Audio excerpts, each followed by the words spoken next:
Hey yo, what's going on everybody? Suro here. Welcome back to the channel. Hope you're all having a really great day. Today, we're going to be preparing for the upcoming update. Now, the next update is going to be the Aladdin and Jasmine update.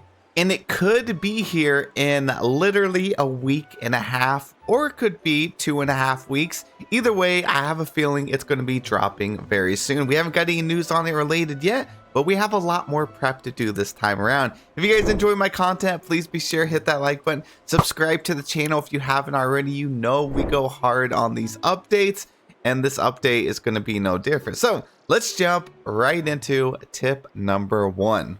So if you enter the Dream Castle, you're going to see floor 1 is complete, floor 2 is complete, and we actually just finished the 3rd floor of the Dream Castle. The last one being the Mulan realm. We are actually finally getting a new realm this update, and it should be here on the top floor. At least that's our best guess right now. It should be one of these doors. Now this brings us to tip number 1, because you are going to need some Dreamlight. So down here on the 3rd floor, and each floor has been like increasing in the amount of Dreamlight that you need. We needed like 12,500 Dreamlight for the Beauty and the Beast realm, and then Monsters Inc. and Mulan, I'm pretty sure were 15,000 Dreamlight. So 15,000 could be the cap, or they could raise it to like 1,750. So I recommend farming up at least 1,750 Dreamlight, just so you are safe and you'll be able to hop right into this new content. You may be a little bit low on it because we did just buy the floating islands. I'm down to, I got 41,000 here, so I should be good to go. And the best way to get Dreamlight is, of course, over here at your Dreamlight duties. These are like never ending. You could keep doing them over and over. They're all very simple to do. And then you also have all your milestones through here. You can complete these for some Dreamlight as well. Gathering up Dreamlight is not very fun, and it does take a long time. That's why I wanted to get this video out there so you know that, well, we actually do have a realm this time around, and it's kind of grindy. The Mulan realm was the last realm, and that was all the way back in like June. So it's been half a year since we got a new realm. So hopefully you guys have stockpiled some Dreamlight since then. Now, the next tip is more so for those players that own Eternity Isle. Since we are getting the Aladdin and Jasmine update, we really only have one biome that's going to be super great for the theme, the aesthetic, which is over here at the glittering dunes. So you do have like the desert and stuff. You may want to spend this time cleaning up, getting rid of all this extra, like if you have furniture or old builds, because we're going to be getting a ton of new items that are going to match this aesthetic even better. So you might want to go ahead and clean this up. That way on launch day, you don't have to do that. I would go ahead and leave your Splinters of Fate and stuff. It might help you out with the star path, or you could remove them, or you could go ahead and start decorating on something you think might help with the update, keep you more excited for the update. So we have the Cave of Wonders here, and while you're not going to need to go inside there for anything quest related, if you just like to decorate or perhaps have an area for dream snaps, I think it'd be a good idea to go ahead and clean up this area. I know that's what I'm going to do. My glittering dunes is kind of a mess. I have an old market space over here, which I could keep as well and just add new items as I get them in. But that is tip number 2. And if you guys don't own this DLC, you should still be able to find some good locations to incorporate new Aladdin items into the regular valley. I mean, this game's all about creativity, and you can place stuff anywhere you want. Now, the 3rd tip is to go ahead and decorate, if that's something you want to do, an area where you can just plop their house in. It seems like the houses have been getting smaller and smaller, so I would create a space around maybe a medium-sized plot. And you could go ahead and set up something that way whenever you do get them in the valley, it doesn't look like you just threw them on the grass over in the plaza. If that's something you care about, you can already have something set up for them. We will, of course, get those new items, so then you can tweak your build however you want. But finding a location, whether it's on the beach, whether it's in the Frosted Heights, whether it's over here in Eternity Isle, or even Storybook Vale, kind of knowing where you want to drop their house is going to be a good idea. And while you're brainstorming where to drop their house, make sure you have enough money to even buy their house. Now, I believe that Mulan's house was about 20,000 gold, and I'm pretty sure that Daisy's house was 20,000.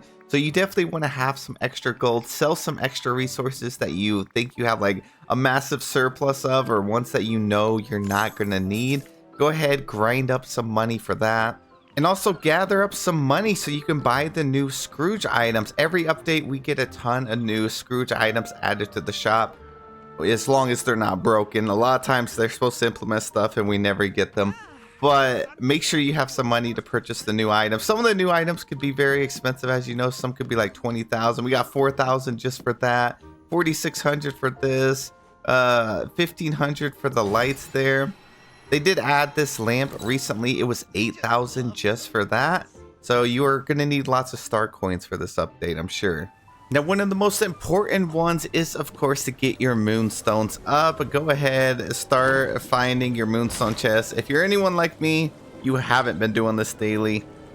It can help. I mean, if you have the extra time and the will to do it and to seek these out every day, it's going to help and add up. And always, always, always do your dream snap. I don't care who you are or how busy. No one is too busy to not be able to log on for just 10 minutes a week. Find 10 minutes, set aside 10 minutes to take a dream snap photo. You could reuse an old build if you only have 10 minutes. You don't have time. You could kind of tweak it very quickly.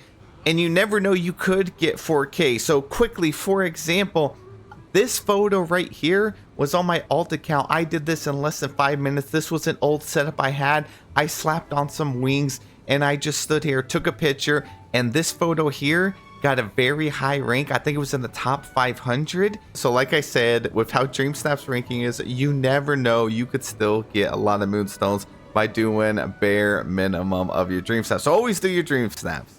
And then make sure you manage your storage systems and get everything set up. Get lots of extra resources. You're going to need, you know, iron, gold. You're going to need tons of ingredients because the Star Path always has so many quests where you have to like craft or cook 10 of this or 10 of that. So make sure you have a bunch of stuff, you know, have some extra fish, some rocks for decorating. Just go ahead, get all the flowers, hit up a Beast's greenhouse as much as you possibly can. And some advice for myself: organize your storage system. Mine's sort of organized, but it could be better. Make sure you're getting all these potions. You know, you want to craft as many potions or elixirs as you can.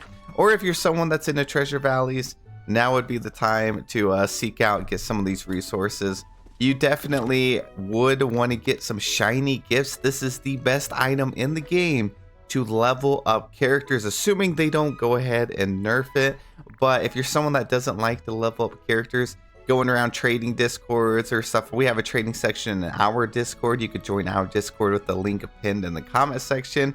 But yeah, stockpile up on some potions, shiny gifts for sure, and some food so you can actually run around.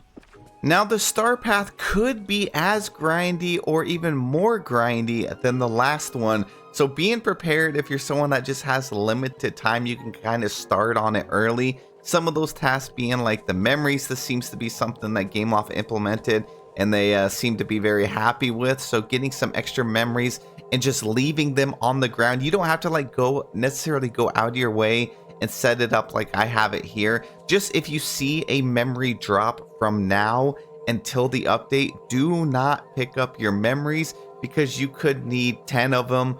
You know, 5 on one task, 10 on another task, and maybe 10 or 15 on another task.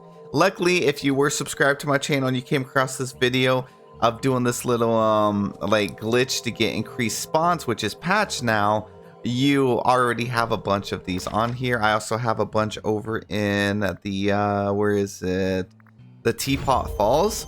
Now I have noticed that the rates still seem to be slightly increased in this biome over here. So you want to use an elixir, a digging elixir, and dig up over here. You could try out like a full elixir or two, see if it's dropping some memories, but I have gotten some good luck from doing this. But yeah, the main thing about this tip is if you get any memories from any source, fishing, cooking, leave them on the ground. That way you don't time gate yourself. You know, for all you know, when this update and this task comes up, you could get super unlucky with RNG and just not get your memories to drop for you. and that could definitely get very frustrating. So it's better to have them on the ground ahead of time, and they're also just great for having on for dream snaps as well. And then of course the OG tip, you could leave your night thorns. Now sadly it seems like that task for the star path they kind of did away with, which was weird because the core of the game of Dreamlight Valley, the main story, is removing this darkness, removing the night thorns and stuff. So for them to pull it out of the star path just because it's a little too easy kind of makes me sad. That was always such a nice task to clear 40 or then 50 of them, but they could end up bringing it back. I know they got a lot of backlash that the last star path was too grindy, but they could make it easier. For all I know, they could have went in there and removed a bunch of harder tasks as well. So something like this, you know, leaving some night thorns in some areas you don't necessarily play in or do dream snaps might be helpful if you want to just burn through that task. You can of course do the Splinters of Fate also over on Eternity Isle. And then we have Daisy Boutique challenges. I'm really hoping that they don't keep giving us a million of these in the star path. But if you set up something like this, I know there's some videos. I have a video on setting this up. There's actually some better videos out there as well from some other creators on how they have this set up. Mine was more of a day one thing where I just spammed stuff everywhere. But there's also some Reddit posts and stuff to have it more organized to where you have one of each tag. So when you do have that Daisy challenge you're doing your star path, you can just talk to her and then talk to her again and complete it. And not have to go up there and manually do that unless you like to. That's always an option. And that's about it. I mean, there's obviously the obvious ones of like unlocking a bunch of characters or all the characters, because a lot of these friendship quests usually require you to use other characters. I don't know which characters they're gonna like interweave with the Aladdin and Jasmine storyline, but you obviously want to make sure you have your characters unlocked. And if you guys have any tips, let us know in the comment section below. But I think these are the main ones that should set you onto the right path. And again, just play the game how you want always. These videos are just to prepare people for if they do like to go a little bit faster. This isn't like saying or encouraging that you should just burn through the star path and be done with it. Everyone's lives are different. Everyone plays games differently. So if someone wants to be more prepared, or someone doesn't have as much time, or maybe someone has 3 or 4 accounts they have to grind through the star path, then that's what these videos are for. Thank you guys so much for watching. I hope you all have the best day, and I'll see you in the next one.